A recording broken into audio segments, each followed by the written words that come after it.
all I gotta say. That's all I gotta say. Welcome back. It's a glorious day here in the podcast room.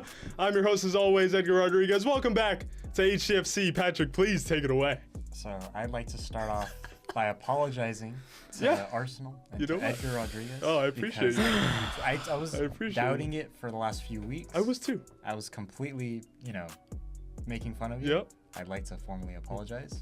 Sean, what are your thoughts? I accept your apology. I accept your apology. This is a different intro than usual. Sean, you're a little sad. You're a little quiet than usual. What happened, my friend? I don't really know, to be honest. I wasn't really expecting to get hammered in the first leg, but shell shock. We were a little bit different reasons why. Yeah. So, to get things started off, as always, what are you wearing today, Edgar? The infamous, the best shirt in existence. Okay, 0506 home shirt for Arsenal with Henry at the back. No introduction needed. The king, he was at the game. He brought us good luck. There is the reason why you guys lost. Patrick. I wouldn't say that.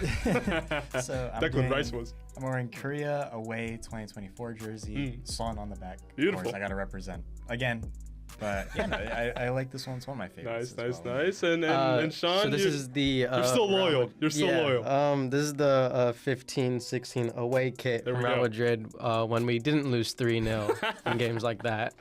We are going to get things started off in this first segment with the best one, with the best game, with the most eye-catching result at the Emirates Stadium. Arsenal 3, Real Madrid 0. It was the Declan Rice show. He came up with 2 free kick goals. Now, he had never scored a free kick directly in his whole career, I believe, like over 330 games. We hadn't scored a direct free kick since 2021 away at Burnley. Martin Odegaard, I remember that day. I have that away shirt. That's besides the point. Where were the goals coming from for Arsenal? Declan Rice and Miguel Merino. Where else, Patrick Deleon? Yeah, no, I don't even know what I've told you like so many times. I did not expect this result for the life of me. I was so confident Madrid would go in and kind of, spoil the party a little bit. But for Rice to kind of just do that twice. So Rice, he did it twice. Probably one of the biggest games Arsenal has had in years. I would say this match is the biggest night we've had at the Emirates Stadium. Since moving in? They had to prove something. Oh, yeah. Sure. Oh, yeah. And they took care of business. Listen. I'm sure it took maybe, 60 minutes, whatever, 70 minutes. First half, I've heard people say, Madrid were dominating and all that kind of stuff.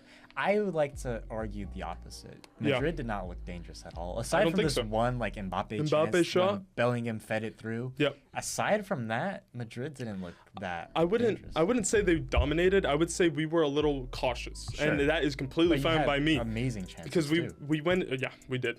We could have easily been 5. I remember Saka's 2 crosses into the box and no one was home. Could have easily been finished off. Thibaut Courtois, well done.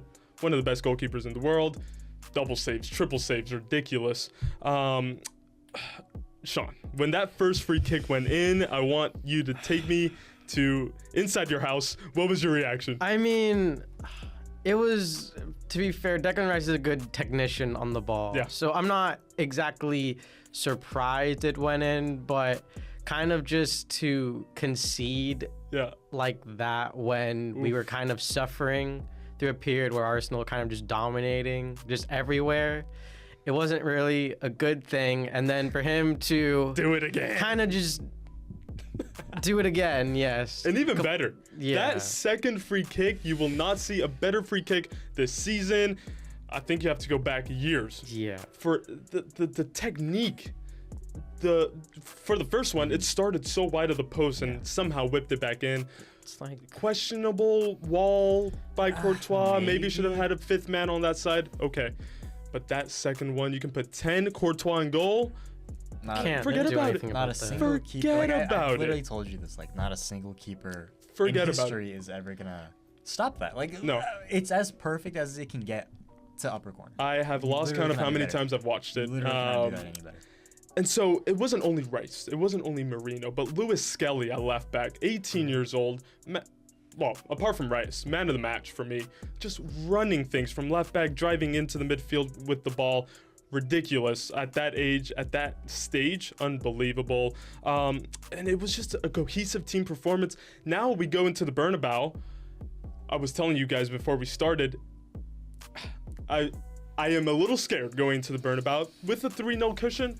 Not as nervous, but I do think 80-20 Arsenal going to the second leg. Because Real Madrid at the Bernabeu, I am fully aware of what you guys can produce. I mean, if we play like how we did, if we play like how we have been, just in total this season, where Ancelotti is just making us suffer and just play basically on the counter attack, absolutely not.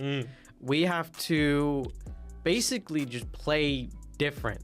Score early, absolutely. Probably like 2 in the first half to have any chance. Really? Yeah. And kind of just play different than how we have been this season, you know? Real Madrid is not a team that can suffer and let other teams dominate for that long. Yeah. Because we have gotten away with it so many times countlessly in the past. But when it comes to teams like Arsenal, who have been, in my opinion, very good this season, thank you, Sean. They kind of just punish you in the ways that they did in the Emirates. Absolutely. And Saka back, drew the 2 fouls for those free kicks. Just wanted to slide that in there. Also, before we move on, because I do know that there were 3 other games. We've played Real Madrid 3 times. 0-0, 1-0 win, 3-0 win. So do I hear that Arsenal owned Real Madrid? I don't know. Okay, let's move on. We'll wait for the second leg. But I'm a very happy man. Let's move to Germany. Bayern dropping the first leg to Inter Milan 2-1. We saw some golazos in this one. Kane hitting the post early. And then, of course, Lautaro Martinez. Yeah. To go for the outside of the boot finish, like the way he did is just naughty from him.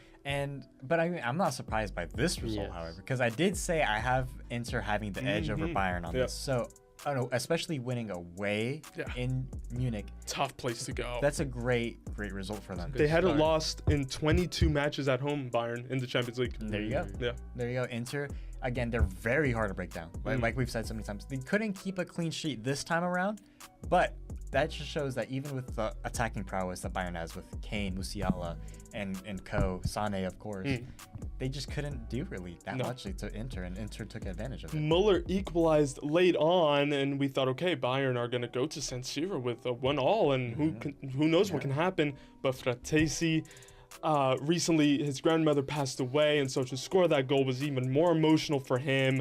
The ball driven in, Erbeck just couldn't get there. I mean, the pace on that ball was far too much, similar to Muller's goal, actually. But going to San Siro, 2-1 up, Sean. Bayern have Mount Everest to climb.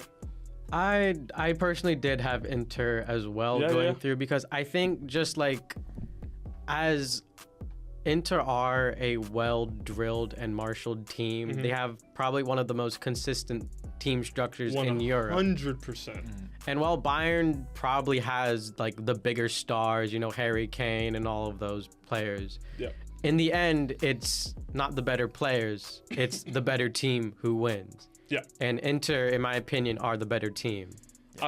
100%. Collectively, and Bayern have a bunch of injuries as well that they're dealing with. Sure, yeah. Tough timing for those, but I think Inter now, I mean, Peter Schmeichel on CBS was like, Bayern need to win by 2 goals in order to even have a chance in San Siro. They failed. Yeah, I think it, it's not over. It's not over. It's very close still. I said 80-20 that we go through in the second leg. I think it's 90-10 Inter. Because it's playing away in Italy for Bayern, that's going to be miserable. I would put my money on Inter just locking down defensively. Bayern are going to knock. It'll be a matter of whether they can find a way. If Inter can put in at least one more, I think Bayern won't. Wraps. Yeah. Wraps. Similar to Arsenal Madrid. If Arsenal can score just one more, then it's ties over. It's good. Perfect segue, because a team that does not need one more, I'm hoping Barcelona Dortmund come up. It is Barca just completely just wiped the floor with Dortmund, to put it lightly. 4-0 in the first leg. Rafinha stealing a goal from Kubarsi, selfish, whatever. Lewandowski, Yamal. We've seen this story before. Sorry to go to you first, Patrick, but what did we expect? We're not surprised by this. No, we're not, because this is literally No. something we said last week, that this is the worst draw that Dortmund could have possibly got out of all these teams. And this, Bundesliga's campaign is awful. Champions League was kind of their only hope. And out of all the teams they could have possibly played against, it was going to be Barcelona. And we're not surprised by this at all, because Dortmund, they've just been so mediocre this year. It's a real shame. But you have to give props to Barcelona. Oh my gosh. They're just completely dominant on, it feels like, in every game. Rafinha is just having an amazing season. Mm-hmm. I believe he's tied Messi now in terms of Champions League goals and assist contribution. Messi's best goal contribution, Rafinha is there in the Champions League. They're gonna have another at least 3 games to go play. Exactly. Yeah. So exactly. There you go. I was talking to a Barca friend of mine, Sean, and I said they can play the under 15s in the second leg. They're done. They're through. Oh, man. Oh my Do you agree? God. Dortmund have 0% chance. I'm sorry. No. They have none. If they needed a result away, and they've completely blown it. It's 4-0. There's no coming back from And they did score the offside goal, and we were talking about, Barca's high line. Risky, but man, when it works like it did yesterday, it's so beautiful to watch. Hansi Flick this season. It's crazy how far this Barcelona team has come in the last 2-3 years. It's crazy. Oh, it because is. Oh it's my completely goodness. transformed. Night and day. I was gonna say Hansi Flick again, proving that he's one of the best managers in club football. He really is. Did it at Bayern. Kind of fell off at Germany, didn't work. But back into Barca, my goodness. Unbelievable. So they are through. Not much to be said about that one. But in Paris, Aston Villa went there and got completely demolished. Now, for large parts of this game, I thought, it was almost similar to the Liverpool situation for PSG. They completely dominated, outplayed them up the park. But it might have only been 2-1. PSG got that late goal, and I think that Villa. That late goal is exact. It really is. If they left Paris with 2-1, you think they're still in game? Yeah, they're still in it because they can play at home, recover. But that third goal, there's nothing they can do. I think, unfortunately, it's over for them. I would have liked to see Villa to do something here, but we have to give props to this PSG team. This is one of their best teams in recent times. Look, we talk about favorites for the Champions League, okay? And of course, it's way too early. We're in between the quarterfinals. There's not much to be read into it just yet. But people are saying Arsenal are up there. I honestly, as an Arsenal fan, put Barca and PSG ahead of us. I can put Barcelona number 1 right now. Do you put us ahead of PSG? I would put Arsenal at 2. And that would be the semifinal. That would be the semifinal. Exactly. Sean, Villa Park in the second leg. It's going to be electric. It's going to be jumping. We saw PSG go to St. James's Park last season, kind of struggle against Newcastle. Can Villa because they got a goal? Different stages. They get one. Oh, no, that's very true. That is completely true. Great point. But I don't know if they're completely out of this yet. I think Villa will go into that second leg, especially with Unai Emery at the helm. He'll want revenge against his former side, PSG. I don't know. I'd like to think Villa have a glimmer of hope. Yes, just because I am not putting them entirely out because they did at least score. And they scored first. Madrid, unlike Dortmund. So they're already doing better than them, right? Yeah. So a 2-0 lead is still a very dangerous lead. Yeah. Everybody says that. But I don't know. This is Champions League we're talking about. Yeah. But at the same time, it wouldn't be unsurprising if PSG to fumble this. Wow. Because we've seen it before. But I don't. But here we go. That's the thing. This year might be different. It's different. They might have moved on. And Luis Enrique and PSG have a true chance of finding glory, or at least making it to the final again. We saw it happen in 2020, Bayern taking care of business during COVID. But wow, unbelievable 4 matches. The second legs. We have a better picture now. Are things fully wrapped up apart from the Barca? I'm not too sure. Hopefully, fingers crossed at the Bernabeu as well. But I think that wraps this up for the first segment. Sean, you were a late replacement today. Thank you very much for coming back. Hopefully, we don't beat you 3-0 again at the Bernabeu. Anyway, stay tuned though, because we are going to be talking about our best and worst five-a-side teams, Patrick. We have a new guest as well. Stay tuned. Hello. So I guess the crew's getting ready for the next segment on one of our amazing shows. I'm Nick Cohen, host of season 20 of Hitting the Field, and let me tell you about those amazing shows. On behalf of HTF, we hope you're enjoying today's content, but I'm here to tell you about everything else we offer here at the network. Mondays at 4, HTF Bets goes live for season 10 with 3 gamblers that, although it may not always seem like it, are here to help us all earn a little bit of extra money while we watch sports. Diego Ortiz, Tyler Brownrigg, and Andrew Gregg's ball knowledge and fun personalities make this show a fan favorite. On Tuesdays, you all loved it, so we brought it back for season 2. It's Girls Got Game, hosted by Frankie Noble, a show blending women in sports, the biggest sports news stories, and creative segments that make for a fun and engaging show. Next is everyone's favorite sports podcast, The Combine, hosted by who other than Ty Patton, an easygoing, conversational, and technical podcast dropping Wednesdays, also on Spotify at The Combine. Then tune in Thursdays at noon for the network's main show, season 20 of Hitting the Field, hosted by me. Here, we'll cover any sport, any topic, any story, no matter how obscure. We love some football, basketball, hockey, F1. We also cover baseball, soccer, and we even have to show the UFC love sometimes. Penultimately, TGIF, because Friday is nighttime, hosted by Kathleen Moore and Matthew Bracker. Season 8 of Nighttime is where you'll turn to for all things March Madness, UCF sports, and other collegiate events. We're ending with something brand new. HTFN has never had 6 shows running at once. Also filmed in our new podcast studio is HTFC, hosted by Edgar Rodriguez and Patrick Deleon. Football, or soccer in America, is the most popular sport in the world. Across multiple leagues and cups, soccer is a year-round sport, and HTFC is your news source to stay updated. Also on Spotify, by the way, at HTFC. Outside of our 6-show roster, be sure to tune in to our other content, such as the Studio Days vlog, run by our vlog squad of Brianna St. Jean, Michaela Croker, Ashley Rowe, and Ben Huber. Make sure to follow us on our social medias like Instagram, Facebook, and X to stay updated on all HTFN news. Remember to subscribe right here on YouTube, leave a like and comment. And with that, I think we're ready for your next segment.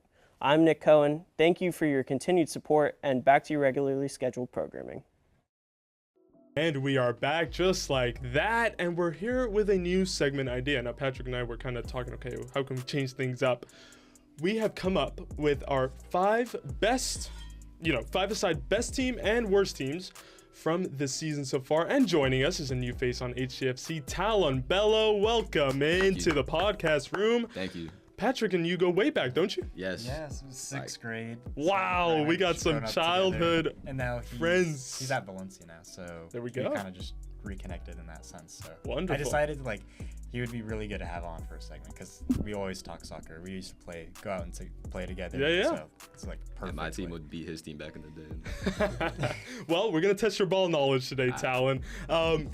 Okay, so I guess I'll start with my best 5-a-side, and now we'll start with the goalkeeper, and I went with Wojciech Szczesny. Now, he came in as an emergency replacement for Marc-Andre ter Stegen when he got injured. Barca were not fully convinced with Iñaki Peña, and Szczesny has gone in there, and it's like he was never a free agent, he never retired, he just came back and has performed well and has surprised me anyway. As a former Arsenal man himself, thoughts on Szczesny coming back? No, he's had a great return. It was one of those transfers that was super random and weird. Really random. What happened? I wasn't sure about it. Me neither. I think a lot of people had a lot of doubts, but Szczesny's always been one of the world's best goalkeepers, especially on his day. He's amazing. So I'm not surprised that he's on this list. Yeah. To be honest, I would have done the same thing, but I want it to be a little bit different for my list. I see. I agree with this. I agree. So good start. But we'll continue with Pau Cubarsí as our center back now. He's 18 years old, you guys. 46 appearances for Barcelona, 4 assists from the back. Should have had his first Champions League goal. Rafinha is in that selfish striker mood, though, stealing it right on the line. But I think Pau Cubarsí, when he first burst onto the scene, we're like, oh my goodness, he's playing like Puyol.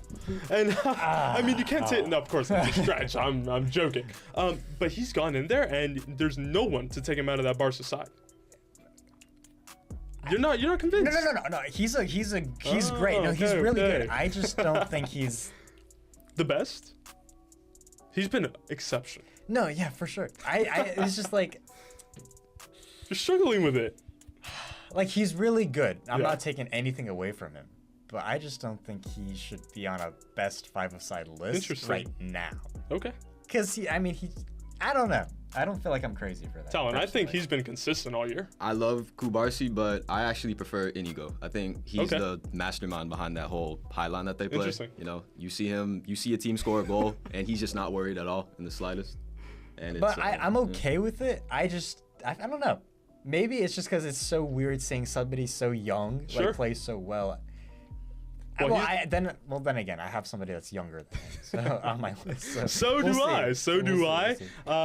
Barca's just after I made the list, I'm like, oh crap, I have 3 Barca players on this list, but it's deservedly so for me. Sense, yeah.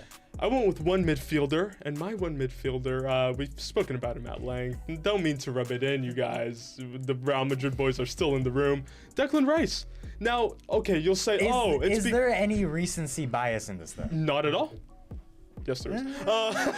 He scored the 2 free kicks, and of course, you're going to say, oh, you put him in just for that. He is one of the best. Whether you want him at a 6, he'll play 6. If you want him at an 8, he'll play 8. He is one of the most consistent class midfielders in the Premier League. I would say in Europe, not only because he scored the 2 free kicks, but if you watch him that whole game and this whole season, he has been the reason why we've been solid in the midfield alongside Thomas Partey, who's also had a great year. But Declan Rice, there's a reason why we paid over 100 million for him, and he is showing that now. Can't argue against it. Thank you very much. No. It's just like, I really can't. But I don't know. Maybe part of my judgment is just clouded because it's like I don't feel like I've heard anything from him. But that's until a good thing. Yesterday. That's a good thing though. He's been so good, consistent. So he's 8 flown out of under 10. the radar. Exactly. And honestly, I think if we get in a player, and I hope we're busy in this summer, Talan, I don't know what you think. If we get a player like Zubimendi in the midfield, right? Maybe he replaces Thomas, probably kind of fizzle him out, right? But if you have Rice and Zubimendi can take care of the defensive work. And then Rice just bombing forward. I think that's where we'll see the best of him. I don't even think we've seen the best of him. So Declan Rice is my midfielder, Patrick. We'll go with that. Thank you very much. I won't argue against it. I won't argue against My first forward, Alexander Isak for Newcastle. Fair, yes. Part of the team to win their first domestic trophy in 50 years. 20 goals in 27 Premier League appearances. And I texted you. I was like, ooh, should I go Gyökeres? Should I go Isak? I went with Isak. Just because of the Premier League, just because of how good Newcastle have been so far this season, fighting for Champions League football to get back there. Oh, how I would love to see him in red and white next season. I think he would suit Arsenal's needs up top really well. I like that. It's meant to be Alexander Isak. He's one of the best strikers in the world. Newcastle are going to make it so difficult to take him off their hands, though, Talan. How much do you think? They're going to ask for around 100, I would say. More, I think. Yeah? I watch Isak. He's one of those strikers where even without a goal contribution, he's just a killer, isn't he? He's really. He's insane. I really like him. I almost put him down. On this. And I would be fine with either Isak or Gyökeres. I know Benjamin Sesko has been mentioned as well. I do think he's a level below these two guys. Too early. Yeah, I think so. But Alexander Isak, my gosh, I think he's one of the best strikers in the Premier League this season. And ever since he's come to Newcastle, he's been class. Oh, absolutely. So it's not a surprise. I'm surprised I didn't even think about putting him on for whatever there you reason. go. And I really like him too. Well, I did the work for you, Patrick. There you go. My second one we agreed on. We'll see your team in just a second, but Lamine Yamal, there's no introduction to be said. Man. I would go as far as saying he might be the best player in the world right now. You know what's crazy? At 17. The funny thing is, like, it annoys me how good he is. It really bothers me. The assist for the third goal, I believe it was, for Barcelona, ridiculous. The goal, the little toe poke finish. I mean, he's playing like he's 26. And he's 17. That's the crazy. So imagine how good he'll be in like goodness. A couple more.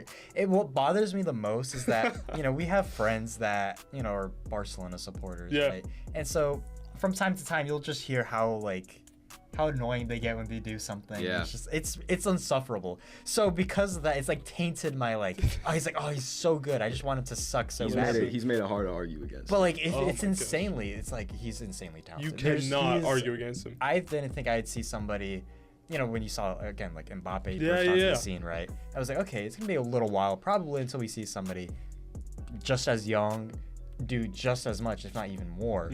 And then we already have Yamal doing these things, even from over a year ago. It's crazy. Let's move on to your best team because we'll revisit Yamal as well. But you went with a different feel, and I like your defense, your defender. But let's start at goalkeeper, Alisson Becker. Alisson Becker. I mean, I think he's been one of the best keepers. He's always been consistently one of the best keepers in the world. But this year, especially with this Liverpool team and the Prem, he's been insanely good. Right now, he did just get injured, but aside from that, he's been one of the most consistent keepers in the world, in the Prem. Liverpool running away with the title, of course. Undoubtedly, yeah. Sure, yeah, you can make the argument that Liverpool did get knocked out of Champions League earlier than expected against PSG, but you look at his games against PSG. He was the man of the match. He was the only reason. In both games. He was the man in the net. It should have been over in the first leg. It should have been over in the first leg. And he made, 9 saves? 9 saves, I think 8 or 7 in the second leg. Exactly. Crazy. So think over the course of 2 games, he kept Liverpool in the tie. It was just essentially everybody else up top that failed him. Yeah. But he did his part. He's been superb all year long. I don't think I feel like this should have been expected as a pick for sure. We're going to move on to William Saliba. Lovely. I know Rolls Royce at the back. You know, just because you're having a great day, I'll let you talk about Saliba for me. Put the cherry on top for me, Patrick. You know, oh, I mean, my goodness. Ever since he came in, he went back out on loan in his first year, if you remember, back to Saint Etienne, kind of to get him, up to speed. But ever since he came into the Premier League, he has been one of the best defenders, up there with Van Dijk, up there with Ruben Dias, of course, maybe not this season, but previously. He is just so good, especially with Gabriel, who of course is out for the rest of the season. But those two as a pair, I start the game and I just sit back and I'm like, I think we'll be good this game because he is that level. Recovery, speed, anything you need, he has. You know what's funny? I used to hate on this guy too. Like I used to be like, he's not that good. He cannot be that good. Well, he is. So he almost didn't make my list, but I have to take it, it's like, damn, that's not the truth. He's been so amazingly strong in the back. He's been the anchor that Arsenal needs in the defense that they've lacked for years, I think. And him coming in, making that position his, he owns that part of the field. And he's I would hate to play against him. Oh, he's so good. I'm telling you, there is no understating the quality that he brings to the back line. Real Madrid getting linked to him already. He wants to stay at Arsenal. Real Madrid don't even bother. Midfield. I think he needs to stay at No, Arsenal, I do. Oh, honestly, I think that suits him perfectly. Yeah, and honestly, our playing style fits him perfectly. I mean, he can start a good 5 yards behind his attacker, and before you know it, he's recovering the ball, tackling like he was level. So, just a world-class defender. So great choice. You're welcome. Great choice. So moving on from him, we're actually going to go Jude Bellingham in midfield. Jude. Absolutely. You know, and the thing is, where was he at the Emirates? Oh.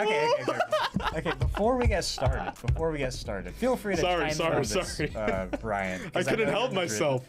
But for me, Jude Bellingham, like he's also just insanely talented. I feel awful because I'm like a year and a half younger than him. 20? 21? He's 21, right? And it's like, dude, where am I at that age? But it's like I've heard him get some slack this year, which I don't think is deserved. I think he's still. If you look at Madrid as a whole, if they're having a really interesting year. They're not bad, but they're not necessarily the best we've seen them. So they just fluctuate so crazily. But I feel like Bellingham has been the most consistent with them, and he controls the midfield. And we saw Arsenal though. Granted, that if they know how to shut him down, they can shut him down. He can find. But he still manages to find those pockets of space to just make that one play that you need. Again, a good example of that would have been that pass he fed somehow to Mbappe that Mbappe just didn't put away. Shocker. But I was actually gonna put Mbappe on this list as well. Yeah. But before we get to that, because I didn't obviously, but Bellingham, he's been the so creative outlet for Madrid. I just wanted to say, like, he's getting to that level where people are just hating to hate. Yeah. Honestly, he has his own clothing line. 100%. He's partnered with Adidas. He's just at that level now, and he's confident with himself. He has that arrogance about him, but almost in a confident way, not in a bad way, in a confident way. And I don't think we've even seen the best of him. No, not at all. I think it's like Yamal, which we'll get to. Another 2, maybe 3 levels still to unlock in this game. Yeah. So scary good. Moving on to my forwards, we're gonna go Yamal real quick. Yeah. We already touched on him, so there's not much else to say. He's just been insane. It's ridiculous. Like, I can't believe still in high school. God. He's in high school. That's 17. ridiculous. So It's a joke. We've already talked about him. Yeah, We'll move on to your Salah. other guy. Yeah. I think he's been. I mean, this shouldn't be a surprise either. He's had an amazing resurgence out of nowhere, completely out of nowhere for Liverpool this year. It's so impressive how he's still pushing. Especially at his age, he's putting up ridiculous numbers in the Premier League, and that's what almost I would say not single-handedly, but single-handedly have led Liverpool to the Premier League this year. Unfortunately, recently, maybe, but I think you look past that. You just have to take his entire this season as a whole. You do. He's come back somehow even better than before, and you cannot hate that. He's about to sign. Yes, exactly. We're on the same wavelength. Talan, about to renew 2-year contract alongside Van Dijk, Trent probably on his way out to Real Madrid. No secret. Are you happy about that, Brian? Can I put a smile on your face with that? Good. But Salah, ridiculous. And I told you, after the Carabao Cup final, he had a poor performance. But is that what we're going to put ahead of the season he's had? I personally wouldn't. In 31 games in the Prem, 27 goals and 17 assists. 31, that's unreal. He's going to reach 30-20 this season. I think he should. He definitely should be able to. And that'd be ridiculous. Talon, your best 5. We have not seen it, Patrick. What have you cooked up? So same as Patrick, I put Alisson in net. Okay. He's we touched on that. He's an insane keeper. Insane. Liverpool, great seasons, and he's not to blame for any poor moment that Liverpool has had since he's been there. Completely agree. At the back, I have Josko Vardio of City. Interesting. Now, let me touch on that. This season? Interesting. Because City, sure, they haven't had their best season, but I wouldn't put any of the blame. Well, maybe one goal I'm thinking of that they conceded. I don't know if you guys remember. The one where I think it was at the Community Shield. Okay. Where it bounced over. Yep. But I think he's amazing. He could play center back. He could play left back. He's a monster. He could invert. He could go down the flank. He could connect. I think his technical very ability. versatile. And don't let him get a shot on goal. Exactly. Because he has right foot, left foot. Oh my goodness. I was he has a rocket. putting him on, but at the same time, it's just I don't know. Yeah. I feel like there's better. But that's not terrible. I see where you go. You backed it up. I like it. I like it. Fair. I like it. That. Yeah. And I have 2 midfielders. First one, again, same as Patrick, Jude Bellingham. One of those players where if you don't like him, you're not watching. Generational You're not watching the same sport. Exactly. He could play as a 6, an 8, a 10, a striker. Whatever you need. He can do it all. We spoke on that. Second midfielder, I have Vitinha of PSG. Great choice. Oh, wow. He was incredible against Villa. He's so good. People love. I feel like a big problem people have when talking about midfielders is they love to say control the game in the false pretense. Vitinha is a player that actually does that. Yeah. He dictates the play, the tempo. He's really good in all phases of play. I love him. He's a great player. And him with João Neves this season have been oh my God. exceptional. I think João Neves, that's a whole nother convo. I think he could go on to be genuinely one of a Jude Bellingham type of player. Wow, and no one's talking about them because of PSG's front line, but hey, Talon bringing great shout. Now, I'm usually one of the ignorant people who will be all Farmers League, but I can't with Vitinha. He's just too good. He's class. Who did you put up top? I put Mbappe. I know I just hated on him a couple minutes ago, but I think I don't know. Mbappe is just one of those players where you watch him play and you got to forget the stats sometimes. Even though his stats are amazing, he's in the race for La Liga still against Lewandowski for top scorer, but he's just great off the flank, down the middle. He needs to improve. I think his biggest weakness that hurts him a lot in Madrid is his timing of runs. We saw it yesterday against Arsenal. He goes in too quick sometimes. He's just one of those guys that want to explode, and I get it because he's so lethal and he's so fast. But if he could hone that part of his game, there's no reason he can't be a Ballon d'Or. You know what's crazy? Unbelievable. It's not like he's even having his necessarily best season either. No, and he's still producing. He started really slow, and he's already matched, I think, Ronaldo in terms of debut seasons at Madrid. He's already matched or surpassed. He's gonna surpass that. He's gonna hit. He's gonna get better in this final stretch, I think, and it's crazy. He started super late as well. And people, of course, are quick to compare him with Henry, with guys like this. That finish, the one that he missed against Arsenal was an Henry finish. Leaning with the side and then curling it to the far post. It was an Henry finish. maybe there's where he can work on it, right? Finishing the final product, but even still, I mean, another generational talent. Anyway, let's move on to the worst. And I decided to choose on Manchester, to pick on Manchester clubs because 4 of my 5, my goodness, this team is diabolical. I would have done this, but it's like, that's too easy. I'm sorry, but it's the truth. It's right, though. We're going to start at the back. Andre Onana, have you guys seen the war of words he's had with Nemanja Matic? Yes. Unbelievable. Onana was like, we're much better than Leon. And the Matic was like, well, you're one of the worst keepers in United history. Yeah, you can't be talking. Yeah, he tried to talk to him about trophies. Dude, like, let's not do that. Not this season. Not when you're sitting bottom half of the Premier League. I wouldn't be surprised if they get knocked out by Lyon in the Europa League. My goodness, what a mess of a club. City also having a disastrous season. Matheus Nunes. Now, I understand he's a midfielder at heart. Essentially a midfielder, but he has had to play right back this year due to injuries, due to them getting rid of the likes of Kyle Walker, for example. And he just has a mistake in him every time I see him play. One of the, just nervy. And he's not used to the position, I understand that. But this season, I was like, I honestly found it hard to choose a defender. Me too. He was the first one to come to mind, though. At right back, he's just not suited for that position. Pep has stuck with him. I don't know. I mean, does not fill me with a lot of confidence. He wasn't doing good in the middle either, though. Like, they played him there a few times. I don't think he did good. No, I don't think he's City's level. No, I don't. No. My midfielder, Phil Foden. Yeah, that's fair. A ghost. Last year, the Premier League Player of the Year. What happened, my friend? What happened? Yes, okay, he has 7 goals, 2 assists in the Premier League this season, but Phil Foden. We talked about him being the next star boy alongside Jude for England. It feels like that Premier League Player of the Year title has been like years ago. And it was literally only last year. And it's insane how like the fall off is crazy. It really is. I was gonna include him as well, but I was like, there's worse.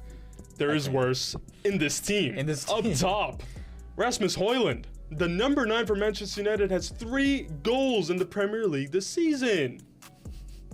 Yeah. They bought him for 70 million. Yeah, definitely one. And I could have put Joshua Zirkzee in there too.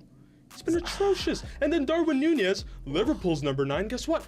5 goals, Darwizzy. He's never been a good. Oh my! I don't think he's ever been Liverpool's level. I don't understand. I never saw the vision of them buying him. No. He's just. What has he done? He has 7 goals since signing. I'm pretty sure 7. He has ridiculed himself. The misses that he's had, the amount of times he's offside in a game, everything as a number 9. It's bad.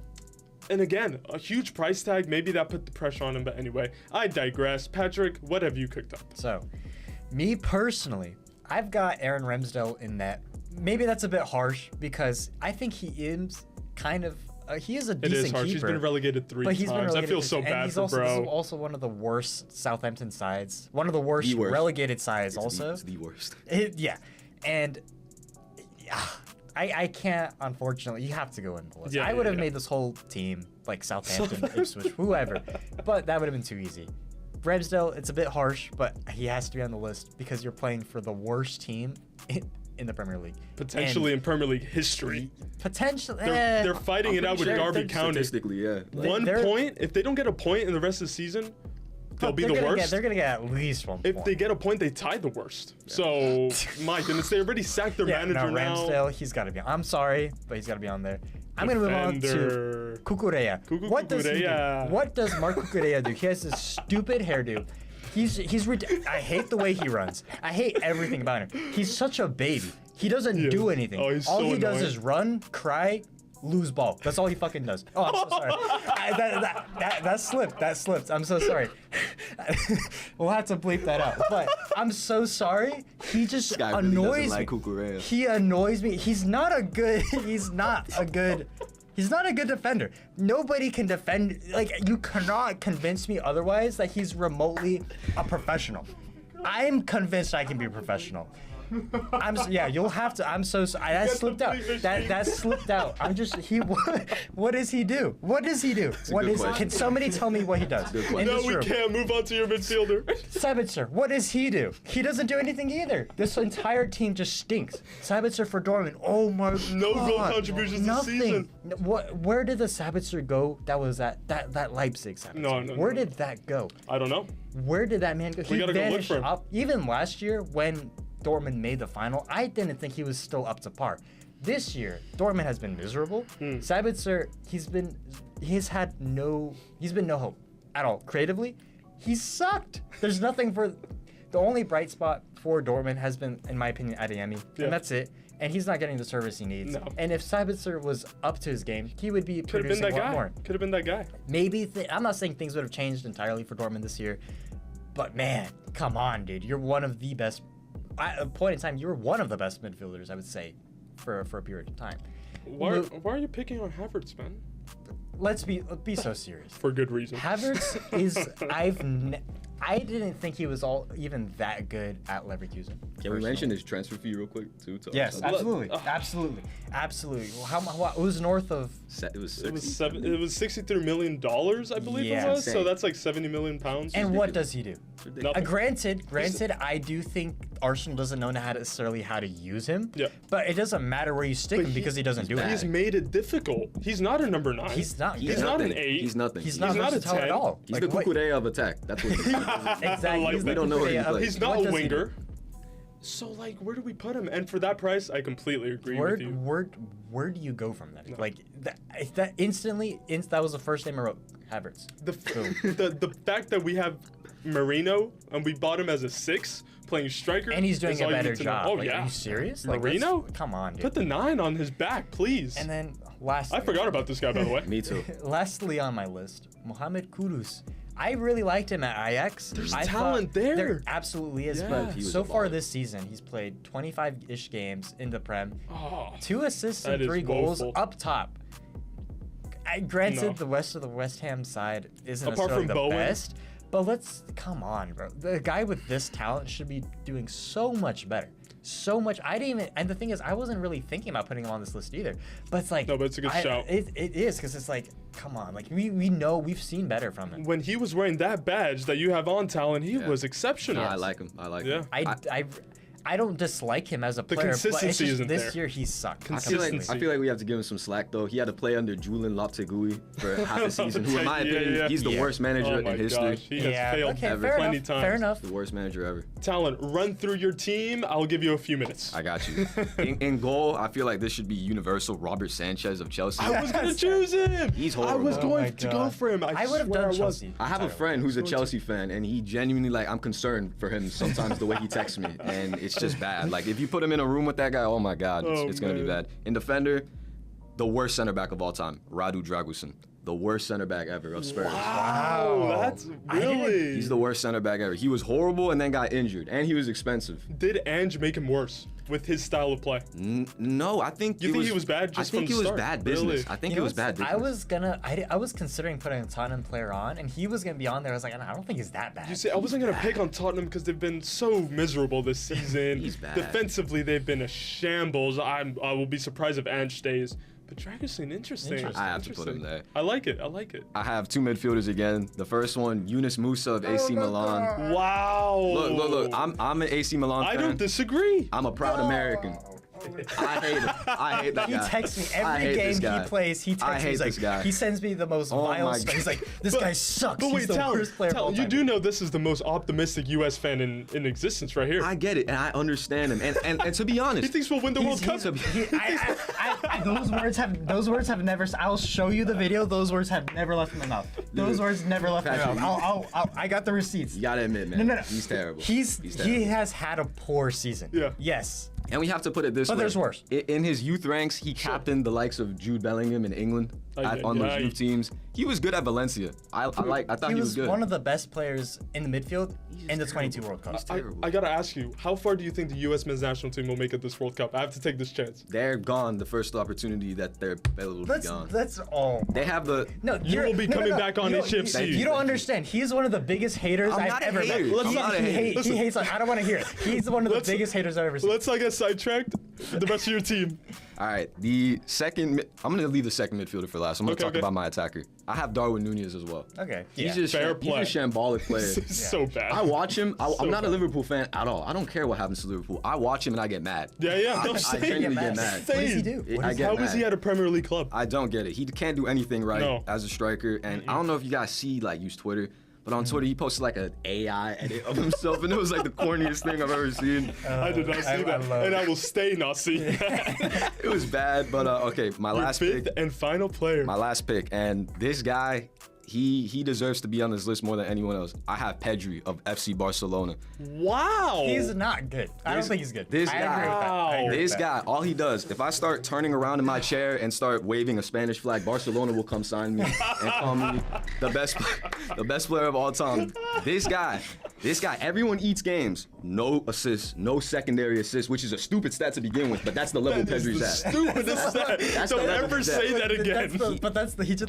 That's the level he's at. No key passes. He doesn't have the most chances created in La Liga, not the most assists. Barca fans will tell you, oh, you just gotta watch the game. No, shut up. That doesn't make any sense. He's not good. He's not good. So is he a wannabe Gavi, is what you're saying?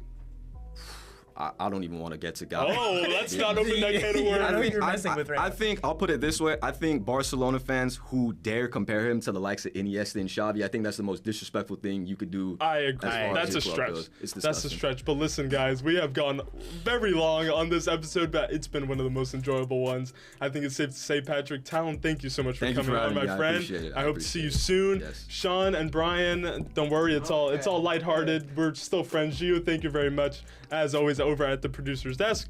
But that's all we got, and all we got is one more show next week, so make sure to tune in. But from us, see you very soon.